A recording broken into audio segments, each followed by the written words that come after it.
నమస్తే.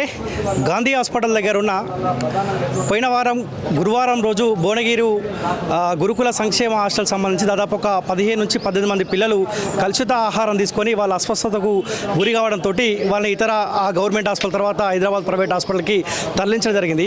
అయితే నిన్న ప్రశాంత్ అనే 6వ తరగతి చదువుతా ఉన్న 12 ఏళ్ల యువకుడు ఆ కలుషిత ఆహారం వల్ల చనిపోవడం జరిగింది. ఇక ప్రైవేట్ హాస్పిటల్ గత పాలకుడు కేసీఆర్ ఆయన హయాంలో ఏ కలుషిత ఆహారం తిని హైదరాబాద్ మధ్య ప్రైవేట్ హాస్పిటల్ తర్వాత గాంధీ ఉస్మాన్ ఇట్లా తరలించారు. సో ఇప్పుడున్న ప్రభుత్వం కూడా అదే తరహాలో హైదరాబాద్ మధ్యన గాంధీ హాస్పిటల్కి పోస్ట్ మార్టం కోసం గాంధీ హాస్పిటల్ తీసుకొచ్చారు. వాళ్ళ పేరెంట్స్ రోధిస్తూ ఉన్నారు. సో మనం ఆనాడు ఏం కోరుకున్నాం, మార్పు రావాలి, మార్పు వస్తేనే అందరూ బాగుపడే అవకాశం ఉంటుంది అనుకున్నాం. కానీ ఏ మార్పు వచ్చి కాంగ్రెస్ పార్టీ అధికారంలోకి వచ్చిందో సో వాళ్ళ బతుకులు, వాళ్ళ కుటుంబాలు, వాళ్ళు పదవులు వచ్చిన పరిస్థితి కనిపిస్తూ ఉంది. ఎక్కడ కూడా ఆ పరిస్థితి మారని పరిస్థితి కనిపిస్తుంది. ఇప్పటి వరకు గవర్నమెంట్ సంబంధించిన నాయకులు ఏ ఒక్కరు కూడా స్పందించని పరిస్థితి మనకు కనిపిస్తూ ఉన్నది. సో మాట్లాడదాం. ఒకసారి ప్రశాంత్ వాళ్ళ డాడీ కూడా ఉన్నాడు. ఒకసారి ఏం జరిగిందో అలా డాడీతో కూడా మాట్లాడే ప్రయత్నిద్దాం. సో ఒకసారి ప్రశాంత్ వాళ్ళ డాడీతో కూడా మాట్లాడే ప్రయత్నం. కాంగ్రెస్ పార్టీ సంబంధించిన భువనగిరి లోకల్ నాయకులు కూడా కనిపిస్తూ ఉన్నారు. సో ఒకసారి వాళ్ళతో మాట్లాడదాం. యా చలో ఏనా మీరేనా ప్రశాంత్ వాళ్ళ డాడీ మీరేనా? సో ఏం జరిగిందన్న, అసలు ఏం జరిగింది, ఎప్పుడు జరిగింది అసలు? మా బాబుకు లూజ్ మోషన్స్ అయినాయి అని చెప్పారు. తర్వాత మేము పోయేసరికి అన్కాన్స్టిట్యూషన్స్ పోయిండు. తర్వాత మా బామ్మడి పోయి జర సిబ్బందితోటి ఏంది ఇంత నిర్లక్ష్యం చేసి అది అని చెప్పి తీసుకొచ్చి మిరాకిల్ హాస్పిటల్ జాయిన్ చేసిండు. అక్కడ శ్వాస సరిగ్గా ఆడతలేదని చెప్పి వెంటిలేటర్ పెట్టారు. వెంటిలేటర్ పెట్టినాక వెంటిలేటర్ మీదనే రెండు రోజులు ఉండు. అక్కడ ఉన్నాక ఎమ్మెల్యే గారు ఉండి ఇక్కడ మెరుగైన అంతా లేదు సార్ అని అంటే ఆయన మన రెయిన్బో హాస్పిటల్ రిఫర్ చేశారు. అక్కడ రిఫర్ చేసినాక అక్కడ పరీక్షలు జరుగుతున్నాయి, అన్నీ చేసినాక నిన్న మార్నింగ్ బ్రెయిన్ డెత్ అని చెప్పారు. బ్రెయిన్ డెత్ అయ్యింది, ఏం చేసినా కష్టం అని అన్నాడు. తర్వాత రాత్రి 8:30కు డెత్ అయ్యింది. గురువారం రోజు జరిగింది. అది నిన్ననే రీసెంట్ గా బాబు చనిపోయింది, నిన్న చనిపోయాడు. ఆ ఇన్సిడెంట్ జరిగింది ఎప్పుడు జరిగింది? ఇన్సిడెంట్ అంటే నిన్నటికి 5 రోజులు సార్. మీకు ఎప్పుడు అప్డేట్ ఇచ్చారు? ఎమ్మడే బాబు ఇబ్బంది పడతా ఉంటే ఇమీడియట్లీ అప్డేట్ ఇచ్చారా? మీకు ఎప్పుడు తెలుసు? మాకు వాళ్ళు భువనగిరి ఏరియా ఆసుపత్రికి తీసుకుపోయారు. ఏరియా ఆసుపత్రి తీసుకుపోయి వాళ్ళు చేసేకాడ చేసినాక వాళ్ళ నుంచి కాలేక వాళ్ళు ఏది మన నీలపూర్ కన్నా అక్కడ చాలా సీరియస్ క్రిటికల్ కండిషన్ ఉంది, సీరియస్ ఉంది. అక్కడనే సీరియల్ కండిషన్ ఉంది, మీరు నీలపూర్ కన్నా ఉస్మానియా కన్నా తీసుకొని పోయి అని చెప్పినాక ఇది ఇష్యూ పెద్దగా అవుతుందని ఆ మేడం మాకు ఇన్ఫర్మేషన్ చేసింది. ఎప్పుడు తీసుకొచ్చారు హైదరాబాద్కి? ఎప్పుడు తీసుకొని వచ్చారు? ఒక 5 రోజులు అవుతుంది. 5 రోజులకి. ఇప్పుడు కలుషిత ఆహారం వల్లనే జరిగిందా, ఇంకా ఏమన్నా ఇష్యూ? ఆహారం వల్లనే. సరే మావోడు అంటే ఇది ఒకటే అనుకున్నాం, మిగతా 26 మందికి ఇట్లా అట్నే జరగడం మరి ఇది ఎంతవరకు కరెక్ట్? ఫుడ్ కరెక్ట్ లేక జరిగి 5 రోజులు కావస్తా ఉంది కదా, ఎవరన్నా మీ దగ్గరకు వచ్చి మాట్లాడే ప్రయత్నం చేశారా? ఎవరు రాలే, ఎవరు మాట్లాడలే. మీరేం డిమాండ్ చేస్తారు గవర్నమెంట్కి? మేమేం డిమాండ్ చేస్తలేం. మా తరఫున మీరేం చెప్పదలుచుకోరు? గవర్నమెంట్కి ఏం రిక్వెస్ట్ చేయదలుచుకోరు? మీకు ఎటువంటి న్యాయంగా? మా గవర్నమెంట్కి మేము చెప్పేది ఒకటే, నా సోటి బాధ ఇంకా ఏ తల్లిదండ్రులకు రావద్దు అని నేను చెప్తున్నా. సో మనతో పాటు కాంగ్రెస్ పార్టీ భువనగిరి నాయకులు ఉన్నారు. ఏం చెప్తారన్నా? మార్పు రావాలని మన అందరం కోరుకుంటే మార్పు వచ్చింది. సో మార్పు వచ్చిన తర్వాత కూడా ఇటువంటి సంఘటనలు జరగడానికి ఏ రకంగా ఏం లేదు. ప్రశాంత్ అనేది అందరికి బాధ కలిగిన విషయం.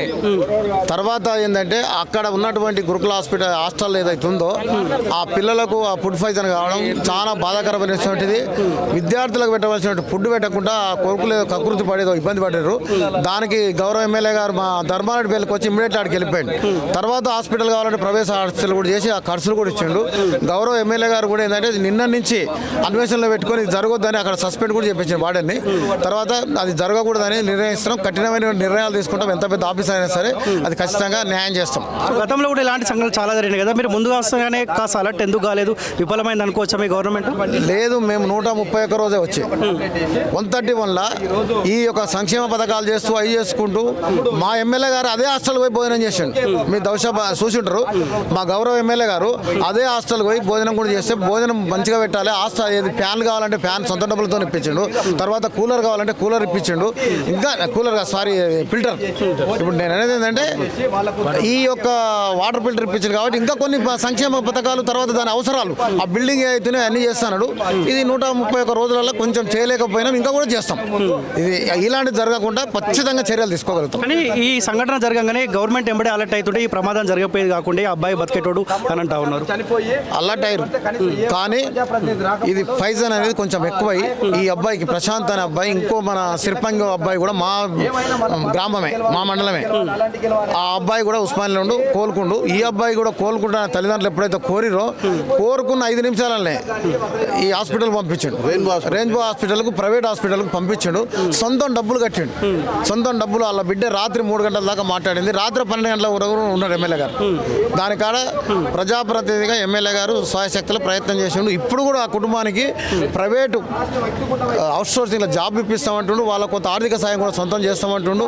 అది ఖచ్చితంగా చేపిస్తాం. మేము అందరం వచ్చింది కూడా పెద్దలు మా మనసురెడ్డి కానీ, నేను కానీ, మా వాళ్ళు అందరూ వచ్చారు. మా జిబ్బల పిల్లలు అందరూ కూడా వచ్చారు. ఆ అబ్బాయి కానీ వాళ్ళ తల్లిదండ్రులు కానీ న్యాయం చేస్తాం. సో చనిపోయిన బాబుని అయితే తీసుకురాలేము. ఎటువంటి న్యాయం మీ గవర్నమెంట్ నుంచి చేయబోతా ఉన్నారు? ఇప్పుడు మేము అబ్బాయిని మాత్రం బలం కొడతాం. సరి అయిన న్యాయం వాళ్ళ తల్లిదండ్రులకు చేస్తామనేది మేము ఒక మాట ఇస్తున్నాం. ఖచ్చితంగా చేస్తాం. పూర్తి సహకారం ఉంటుంది. సో ఎటువంటి రిపీట్ కాకుండా ఏమైనా చర్యలు తీసుకునే అవకాశం ఉంటుంది సంబంధిత అధికారుల పైన కావచ్చు? తీసుకుంటాం. ఆల్రెడీ సస్పెండ్ చేశారు. అక్కడ సస్పెండ్ చేశారు. ఇంకా కూడా రేపు ఈ పండుగ ఈరోజు వారం లోపల ఏమవుతుందంటే కొంచెం రివ్యూ చేస్తాడు గౌరవ ఎమ్మెల్యే గారు. దాని మీద యాక్షన్ తీసుకుంటారు. ఓకే. సో కాంగ్రెస్ పార్టీ నాయకుడు మధుసూదన్ రెడ్డి గారు ఉన్నారు. సో ఎట్లా చూస్తారన్నా? నేను కూడా అక్కడ భువనగిరి ప్రాంతమే. సో నేను కాస్త అందుబాటులో లేకపోవడం వల్ల కాస్త లేట్ వచ్చినాను. సో ఏం జరుగుతుంది అసలు? ఎందుకు మీరు అలర్ట్ కాలేకపోయినారు? ముందు ఎమ్మెల్యే గారు 3 నెలలు అయింది గవర్నమెంట్ వచ్చి. అప్పటికే అధికారులు ఎవరున్నారో ఇంకా ఇప్పటికే రివ్యూ చేసుకుంటూ నడుస్తూ ఉన్నది. నిన్న మొన్న చేసే క్రమంలోనే ఎలక్షన్ కోడ్ వచ్చేసింది. అయినా ఎమ్మెల్యే గారు ప్రత్యేకంగా తన పర్సనల్గా ఆయన ఇమ్మీడియట్గా రెయిన్బో హాస్పిటల్ షిఫ్ట్ చేసి అతను ఎమ్మెల్యే గారు కూతురు కీర్తిరెడ్డి గారు కూడా దగ్గరుండి మన ఇంటి కుటుంబ సభ్యులు చూసి అన్ని చూసిన ప్రయత్నం చేసినాం. కానీ మరి దేవుడికి కనుకరించినట్టు అనిపించలేదు. కాబట్టి మేమంటామంటే జరిగినది అయిపోయింది. ఇక ముందు కూడా ఎమ్మెల్యే గారు కూడా హామీ ఇచ్చినారు. అన్ని రకాల సహాయ సహకారం ఆయన ఇస్తాడు. మినిస్టర్ గారితో మాట్లాడతాం. మేము కూడా మాకు శాతం మేము కూడా మా ఊరు పక్క విలేజే కాబట్టి మేము కూడా వీలైనంత వరకు వాళ్ళ కుటుంబానికి సహకార సహాయం అందిస్తాం. మేము తప్పకుండా. మీరు అధికారులకు వచ్చి 130 రోజులు కావస్తా ఉంది. ఇప్పటివరకు విద్యాశాఖ మంత్రి లేదు. సో విద్యాశాఖ మంత్రి లేకపోవడం వల్ల ఇలాంటి సంఘటనలు జరుగుతూ ఉన్నాయి తెలంగాణ రాష్ట్రంలో అంటూ ఉన్నారు. నిన్న బాస త్రిబ్లైట్లో ఒక స్టూడెంట్ సూసైడ్ చేసుకున్నాడు. సో ముదోల్లో దాదాపు ఒక 60 మంది ఇదే పరిస్థితి అంట. సో మీ ప్రభుత్వానికి ఇబ్బంది అయ్యే అవకాశం ఉంటుంది కదా? ఉన్నది. కానీ ప్రభుత్వము ట్రాన్స్ఫర్ అయ్యే క్రమంలో కూడా కొందరు అధికారులు కూడా చేంజ్ చేసే పరిస్థితి రాకుండా టైం తక్కువ ఉన్నది కదా. రేపు ఎలక్షన్ అయిన తర్వాత కంప్లీట్గా సీఎం రేవంత్ రెడ్డి గారికి కంట్రోల్లోకి వచ్చేస్తుంది. అప్పుడు ఇటువంటి సంఘటనలు మళ్ళీ పునరావృతం కాకుండా మాత్రం గట్టి ప్రయత్నం చేస్తామని మా నమ్మకం ఉంది. Okay, thank you. సో ఇది కాంగ్రెస్ పార్టీ సంబంధించిన నాయకులు చెప్తారు. ఖచ్చితంగా ఆ కుటుంబానికి భరోసా ఇస్తాం, న్యాయం చేస్తాం, అండగా ఉంటాం అన్న మాట చెప్తా ఉంటారు. సో చాలామంది ఇంకోటి మాట్లాడతారా? ఉన్నారా భువనగిరి ఆ చుట్టుపక్కల ప్రాంతం? మీరేనా? Telangana socialist student association founder president. ఏం చెప్తారు? మార్పు వచ్చిన తర్వాత కూడా ఇలాంటి సంఘటనలు జరుగుతూ ఉన్నాయి. ఎట్లా చూస్తూ ఉన్నారు మీ సోషలిస్ట్ స్టూడెంట్ అసోసియేషన్ తరఫున? ప్రధానంగా నా పేరు Mahesh Kumar, Telangana socialist student association founder ప్రెసిడెంట్ను. ఈరోజు తెలంగాణ గురుకులాలు, ఎస్సీ ఎస్టీ బీసీ గురుకులాలు సంక్షేమ హాస్టల్లో సన్నబియ్యం పెడుతున్నామని గత ప్రభుత్వం చెప్పుకొని అనేక రకాలుగా ఫుడ్ పాయిజన్లు అయి చనిపోయి చాలా ఇబ్బందులు పడితే ఇలాంటి ఒక దుర్మార్గమైన ప్రభుత్వం వద్దని మనం ప్రజాప్రభుత్వం కావాలని మనం కొట్లాడి ఈరోజు కాంగ్రెస్ ప్రభుత్వాన్ని తీసుకోవడం జరిగింది. పార్టీలకు అతీతంగా ఈరోజు కాంగ్రెస్ ప్రభుత్వాన్ని తీసుకొని వస్తే కాంగ్రెస్ ప్రభుత్వం ఏర్పడి 4 నెలలు గడుస్తున్నా కానీ ఈ రోజుకు ఏ ఒక్క గురుకులాలల్లో ఫుడ్ పాయిజన్ జరుగుతున్నా కానీ నాణ్యత చెక్ చేయకపోవడం, ఆ అధికారులను నిర్లక్ష్యం వహిస్తున్న అధికారులను ట్రాన్స్ఫర్ చేయకపోవడం, సస్పెండ్ చేయకపోవడం, వాళ్ళు ఫుడ్ పాయిజన్కి సంబంధించిన వాళ్ళు నాణ్యమైన భోజనం బియ్యం ఇవ్వకపోవడం, పందులకు కుక్కలకు సముద్రాలలో చేపలకు వేసేట్లాంటి ఒక పురుగులు పడ్డట్టు ఆ సన్న బియ్యాన్ని పాలిసి బట్టి తీసుకొచ్చి ఇవ్వడం వల్ల ఈరోజు చినలచ్చి మహేష్ అనే చినలచ్చి ప్రశాంత్ అనే తమ్ముడు ఈరోజు భువనగిరి గురుకుల పాఠశాల ఎస్సీ గురుకుల పాఠశాలలో చనిపోయినాక కూడా దానికి సంబంధించిన సోషల్ వెల్ఫేర్ అధికారులు అంటే దానికి సంబంధించిన సెక్రటరీ కానీ డిప్యూటీ సెక్రటరీ కానీ తర్వాత దానికి సంబంధించిన మినిస్టర్ దానికి సంబంధించిన శాఖాపరమైన ఎవరు కూడా రాకపోవడం, అతని తల్లిదండ్రులకు సరైన ఒక హామీ ఇవ్వకపోవడం ఎంత దుర్మార్గం మనకు ఒకసారి గమనించాలి. ప్రధానంగా అక్కడ సోషల్ వెల్ఫేర్ గురుకుల పాఠశాలలో వాళ్ళకు అక్కడ 20 మంది దాకా ఫుడ్ పాయిజన్ అయింది. దాంట్లో ఒక 5-6 మందికి చాలా క్రిటికల్ పొజిషన్ ఉంది. దాంట్లో ప్రశాంత్ అనే తమ్ముడు నేను రాత్రి 8:30కు చనిపోవడం జరిగింది, బెయిమ్ డెడ్ అయ్యడం.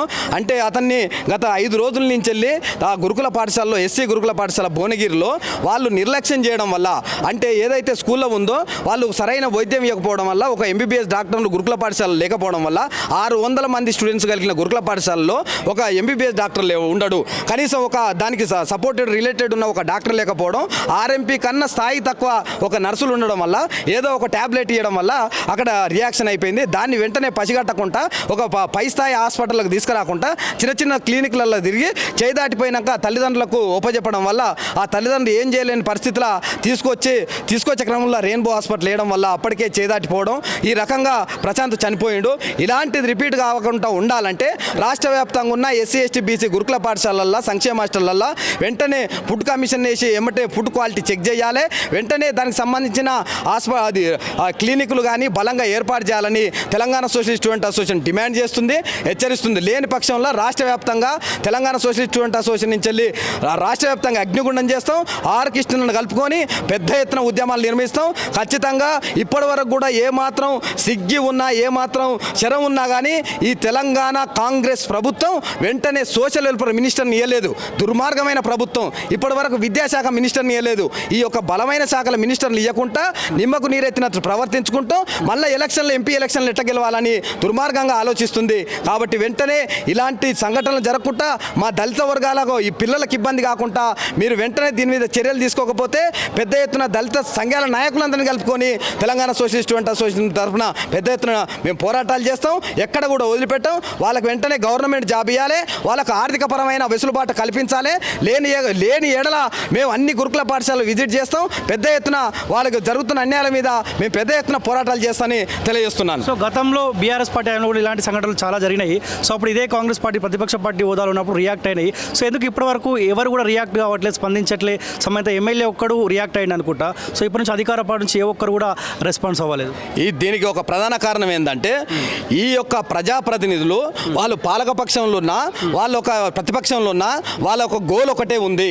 వాళ్ళు ప్రధానంగా వాళ్ళ అధికారంలోకి ఏ విధంగా రావాలనే ఒక గోల్ తప్ప ఈ పేద ప్రజలకు, ఎస్సీ ఎస్టీ బీసీ మైనార్టీలకు ఏ విధంగా ఇబ్బందులు జరుగుతున్నాయి, వాళ్ళకు ఆరోగ్యపరంగా ఏ విధంగా ఇబ్బంది జరుగుతుంది, వాళ్ళకు ఒక చదువుల పరంగా ఏ విధంగా ఇబ్బంది జరుగుతుందనే ఒక ఏమాత్రం ఇంకిత జ్ఞానం లేకుండా ప్రజాప్రతినిధులు ప్రతిపక్షంలో ఏమో పక్షంలోకి రావాలని, పక్షంలో ఉన్నోళ్ళు ఏ రకంగా వాళ్ళని ఆస్తులు దోచుకోవాలని, కమిషన్లు ఎట్లా తీసుకోవాలని ఆలోచనలు తప్ప దళితులకు న్యాయం చేసే పక్షంలో ఎక్కడ కూడా ఏ ప్రజాప్రతినిధులు లేరు. గతంలో మీరు చెప్పినట్టు గతంలో ఉన్న బీఆర్ఎస్ ప్రభుత్వం అనేక ఇబ్బందులు విద్యార్థులకు చేస్తున్నా, ఫీజు రింబర్స్మెంట్స్ ఇవ్వకున్నా, మెచ్ ఛార్జీలు ఇవ్వకున్నా, వాళ్ళకు ఉద్యోగాలు ఇవ్వకున్నా అనేక ఇబ్బందులు జరుగుతుంటే ఇప్పుడు పాలకపక్షంలో ఉన్న కాంగ్రెస్ పార్టీ వాళ్ళు ఏం చెప్పారంటే మేము న్యాయం చేస్తాం, మమ్మల్ని నమ్మండి, దళితులు నమ్మండి, బీసీలు నమ్మండి, ఎస్టీలు నమ్మండి, విద్యార్థులు నమ్మండి, నిరుద్యోగులు నమ్మండి, సంక్షేమ హాస్టల్ విద్యార్థులు నమ్మండి, మీరందరూ కూడా ఒక మరో ఉద్యమానికి మీరు నాంది పలకాలి, మీరందరూ కూడా మొత్తం నాయకులంతా ఏకం కావాలి, కాంగ్రెస్ పార్టీని అధికారం తీసుకురావాలి, అధికారం తీసుకొచ్చినాక మేము అందరం కలిసి మేము అందరికీ కూడా న్యాయం చేస్తామని చెప్పుకున్న ఒక దద్దమ్మ ప్రభుత్వం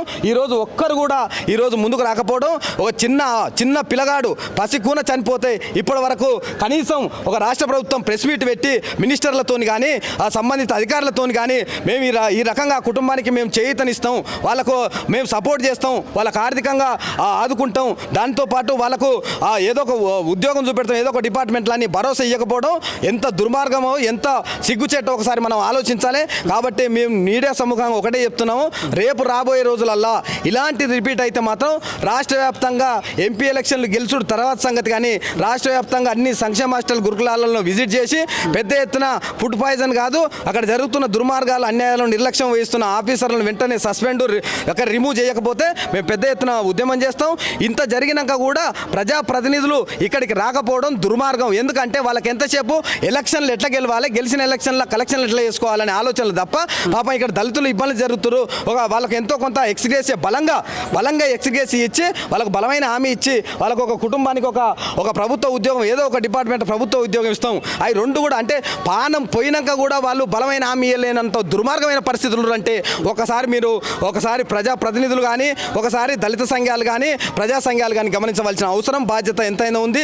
ఇది గతంలో కూడా రిపీట్ అయింది కాబట్టి మళ్ళీ రిపీట్ కావద్దని మనం ప్రభుత్వాన్ని, మనం అధికారాన్ని మార్చినాక కూడా ఇదే రిపీట్ అవుతుందంటే ఇక్కడ ఎస్సీ ఎస్టీ బీసీ విద్యార్థులకు ఏ ప్రభుత్వాలు మారినా, ఎంత మంచి ప్రజాప్రతినిధులు వచ్చినా వాళ్ళ యొక్క అధికార దాహంతో వాళ్ళ కమిషన్ల గురించే వాళ్ళు పనిచేస్తారు తప్ప ఇక్కడ పేద ఎస్సీ ఎస్టీ బీసీ విద్యార్థులకు న్యాయం చేసే సమక్ష లేదు. కాబట్టి తెలంగాణ సోషలిస్ట్ స్టూడెంట్ అసోసియేషన్ ఒకటే డిమాండ్ చేస్తుంది, రేపు రాబోయే రోజులలో ఇది కనుక రిపీట్ అయ్యే పరిస్థితి ఉంటే వేయకుంటే, దీని మీద ఫుడ్ కమిషన్ వేయకుంటే, విద్యార్థులకు వాళ్ళకు సంబంధించిన ఆరోగ్య పరిస్థితులమైన బలమైన ఒక వైద్యులను నియమించకుంటే పెద్ద ఎత్తున ఉద్యమం చేస్తామని Telangana socialist student association demand చేస్తుంది. వాళ్ళకి వెంటనే ఏదైనా ఒక గవర్నమెంట్ డిపార్ట్మెంట్లో వెంటనే ఒక పర్మనెంట్ శాశ్వత ఒక ఉద్యోగం కల్పించాలి.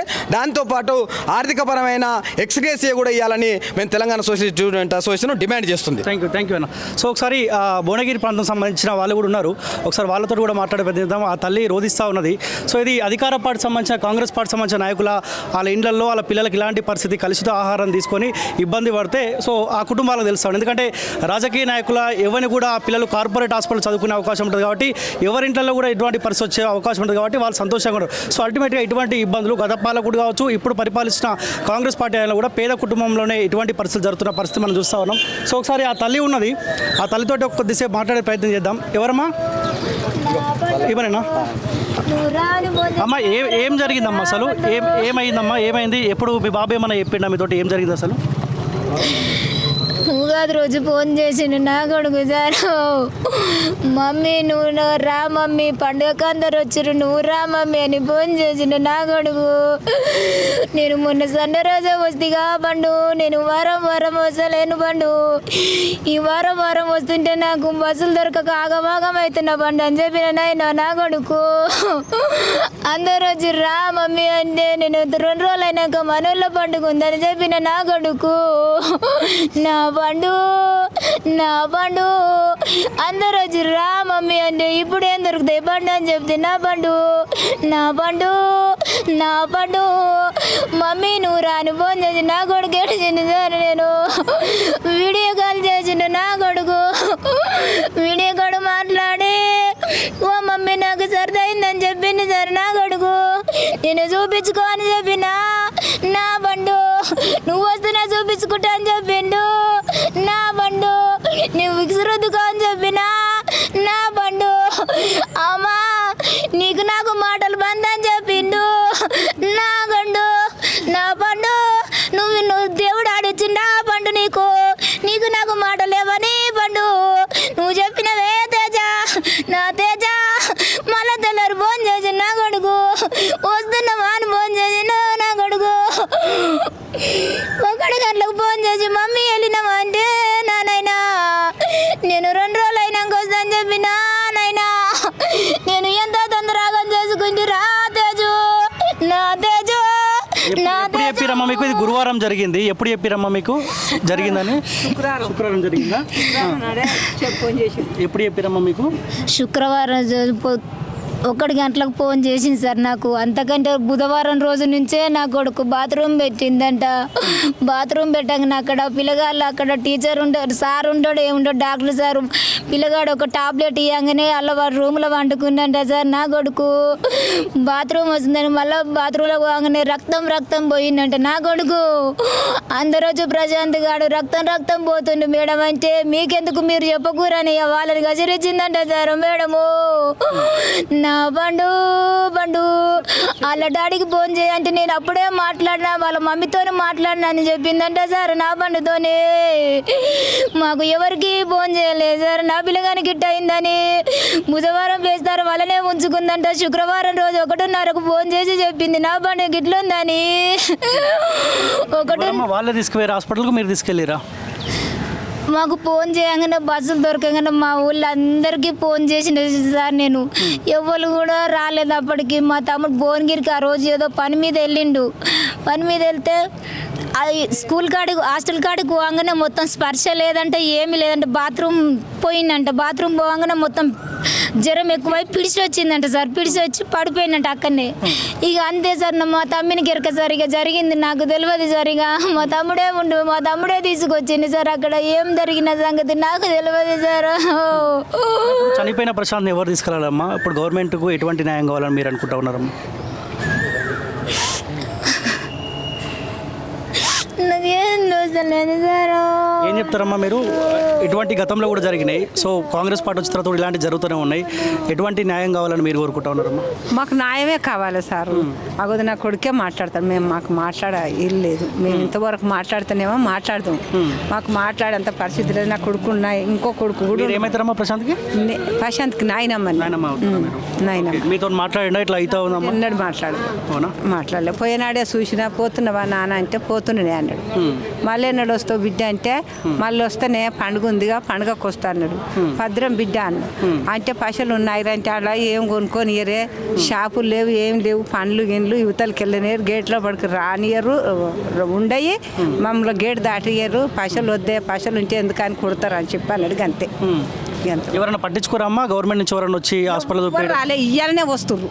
ఇయ్యాలనే చనిపోయిన తర్వాతనే వస్తా ఉన్నారు. చనిపోయిన తర్వాతనే నిన్నటి సందే తిరుగుతురు కానీ ఇంతవరకు మనిషే లేదు. వాళ్ళే. నేను కూడా నా పానం బాగాలేదు కానీ మేనమామ, అమ్మమ్మ, తండ్రి, తల్లే ఎగిరు మేము నిన్న ఒకనాడు వచ్చినాం చూసినాం. అది బోర్డు పలకాడ వేసుకొని ఉంటే హాస్పిటల్కి వచ్చి చూసినాం. పొద్దుక 1కి పోయినాం నేను నా చిన్న కొడుకు. మళ్ళీ తెల్లారి ఉన్నాం. మళ్ళీ తెల్లారి 2 రోజులు ఉంటా. నా మనవడు మూత్రం జారీ అయ్యిందట. నా మనవడు నాతోటి మాట్లాడా మంచిగా అయినాకనే వస్తాం, మాకు ఇంటికాడ ఏముంది అని చెప్పి మేము మూటలు మిల్లలు మాకు షుగరు బీబీ గోళీలు గిట్ట చదువుకొని నిన్న వచ్చినాం. వస్తారకు ఇక ఉన్నారు అందులోనే ఆ బంజరాయిల్నే ఉంది. వచ్చిన జరిసేపటికి ఇక అరుపులు ఇరుపులు జరుగుతున్నాయి. ఇక అప్పటి నుంచే మనుషులు జారయ్యారు. అంతే. సరే. సో మొత్తానికి గవర్నమెంట్ ఏం స్పందిస్తో చూడాల్సిన అవసరం ఉంది. గతంలో కూడా ఇటువంటి పరిస్థితులు చాలా జరిగినాయి. సో ఇప్పటి నుంచి అయినా కొత్త గవర్నమెంట్ ప్రజలు అవకాశం ఇచ్చారు, మార్పు కోసం అవకాశం ఇచ్చారు. కాబట్టి ఇటువంటి సంఘటనలు పునరావృతం కాకుండా గవర్నమెంట్ కూడా చొరవ చూసుకోవాలి. ఇప్పటికైనా విద్యాశాఖ మంత్రిని దయచేసి అలర్ట్ చేయండి. విద్యాశాఖ మంత్రి ఉంటే ఇటువంటి సంఘటనలు జరిగే అవకాశం ఉండకపోవచ్చు కాక. సో ఇప్పటివరకు గవర్నమెంట్ నుంచి ఏ ఒక్క నాయకుడు కూడా మాట్లాడిన పరిస్థితి, స్పందించని పరిస్థితి. సో దయచేసి గవర్నమెంట్ స్పందించాలి, ఈ కుటుంబాన్ని ఆదుకోవాలని కూడా కాలేజీ తరఫున డిమాండ్ చేస్తా ఉన్నాం.